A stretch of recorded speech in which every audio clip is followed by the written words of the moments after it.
So Salem Academy is a 6th through 12th grade charter school in Salem. We're in year 13. We started out with 88 students in 6th and 7th grade 13 years ago, and we are now at about 440 students, growing to 480. Our school is about 49% white and 51% students of color, about 40% free and reduced lunch. As the student body population grew, we had a limited capacity to really address, certain social emotional needs, behavioral needs. It just became really clear that what we were missing was that emotional piece, and that was impacting social, and it was impacting behavior. It interfered with the students' ability to focus in class. So I think staff were seeing challenging behaviors in their classrooms, and when they had their first presentation on the impact of trauma on learning, I think there was just a big aha moment for a lot of people, really recognizing what that looks like for students, how it can present as something different. Once our staff had an understanding and a shared understanding of the impact of trauma on learning, our staff then said, okay, what can we do? We know there's a lot of things that are outside of our control, but what we did learn is that students do better if they're connected to a community, and they also do better when they have relationships with people in the building. If I'm in a class and I know me and the teacher don't really connect, when they call me, I sort of get that feeling, if they're asking a question and they call on me, oh Eddie, answer this question, I get that that nervous feeling. But if I'm with the teacher that's that I have a good connection with, I'll feel free to answer with no hesitation or anything. Being able to talk to your teachers or having that trust factor with different teachers or different students is it's a good feeling, because when you don't have them on the outside, okay, I can come to school and I can get these resources, or I can get the help, or I can talk to this teacher or this person, and it makes you feel good and know that you have support. So one of our core values of the school is structure and consistency. And so what you see in the morning when we're greeting students, welcoming them into the school, you also see when teachers are greeting students at the door to the classroom and welcoming them in. It's part of really a check to just make sure that we're welcoming kids, but also for me or for the teacher to be able to notice kind of what's going on with kids. I like how some of the teachers will stand outside their doors, or administration will stand outside their doors and they'll greet you as you walk through the hall, so it makes it feel like welcoming. And I feel like being in a welcoming school, you kind of have the assumption that you're friends with everyone. So you're really comfortable with everyone, even if you don't talk to them a lot or you haven't talked to them at all or anything like that. You just kind of assume everyone's your friend and everyone's friendly. And it creates a really good, kind of cohesive environment. So our ultimate aim is to improve the sense of community in the school, which in turn would improve and develop positive school culture. We have learned quite a lot about building safe and supportive classrooms and how to extend that to safe and supportive communities. Things that we're doing this year, I would not have thought counted, if you will, when we first heard this idea of trauma-sensitive practices and making this a safe school. So the idea of coming up with school spirit and a mascot, that wouldn't necessarily be the first thing that crossed our mind, but that's one of the things that's happening this year that I think is fitting and having an impact.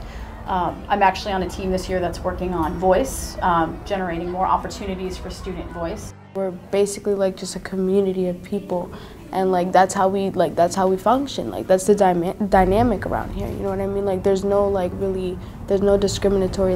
It's just we all get along. Basically, it doesn't matter where you come from. It doesn't matter what race you are. None of that matters.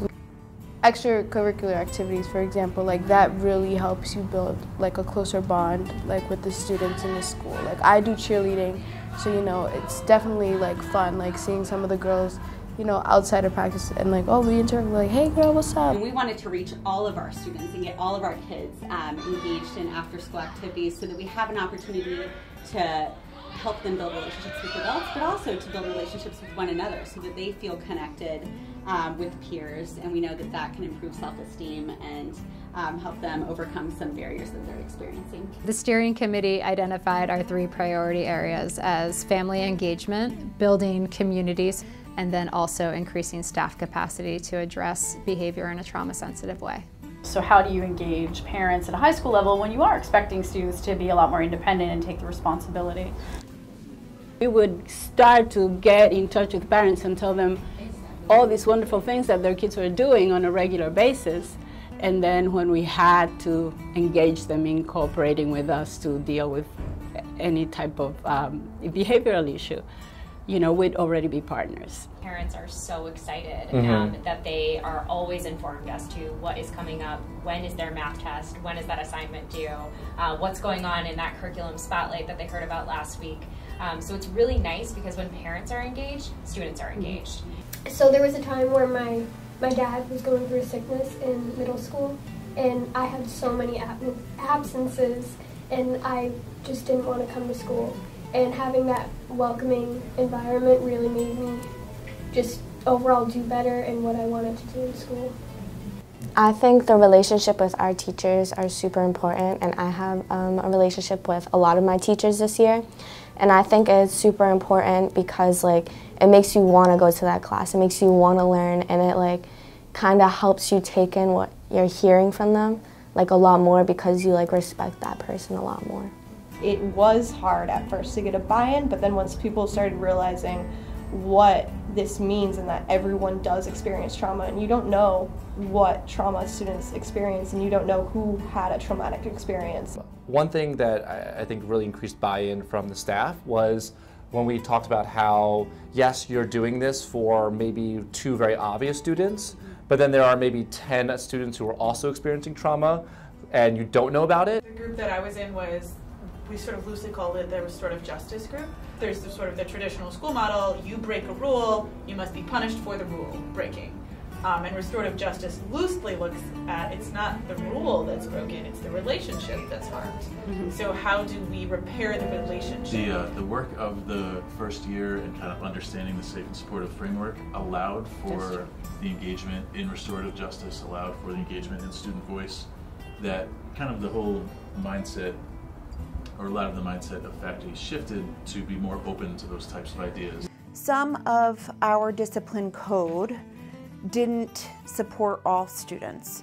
And so, you know, I'm thinking of an example that one of my students and I worked on together. Like, there's a lot of teachers in this school that I got into like a bad altercation with, like Miss O, for instance. Me and her we never really saw eye to eye until now, until like not recently, but like we got to an understanding, and like me and that's my homegirl now.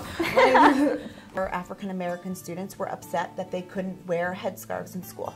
Whereas I wear my scarf to school, and then like my type of hair it's not immune to this weather.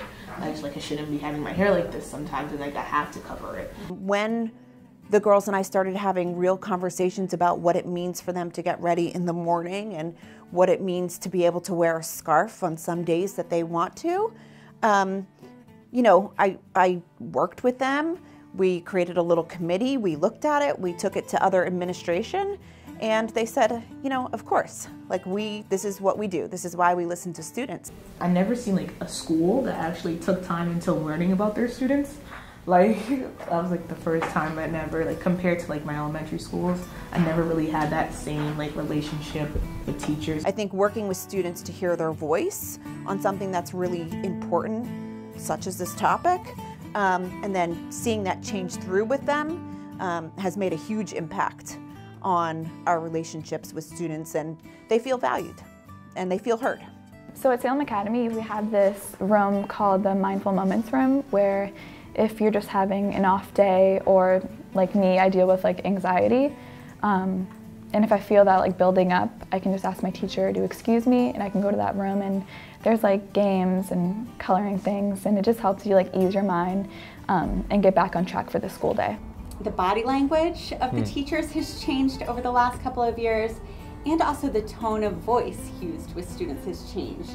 And that is so exciting to me as a counselor, because I know, from talking with kids over the years that those are the things they respond to. I see teachers leaning over and bending down to talk to students, to get on their level. And I think those little changes that teachers may or may not realize that they're doing have really helped our kids to feel supported, to feel connected, to feel at ease when they're in this building. I think the really nice thing about this work is that our entire staff now has an understanding of the impact of trauma. I don't see this work ending because our teachers now, I feel like they're more invigorated than ever. Everybody's happy for when somebody else gets a good grade or when somebody else gets into a great college, but it's really pushing yourself and being your best self in every subject. And I feel like when you look forward to coming to school, that your energy rubs off on other people. And it just shows really like how we are really like one. Like we're a community. We're not just a school. We're a community of students who all like care about each other and care about our learning.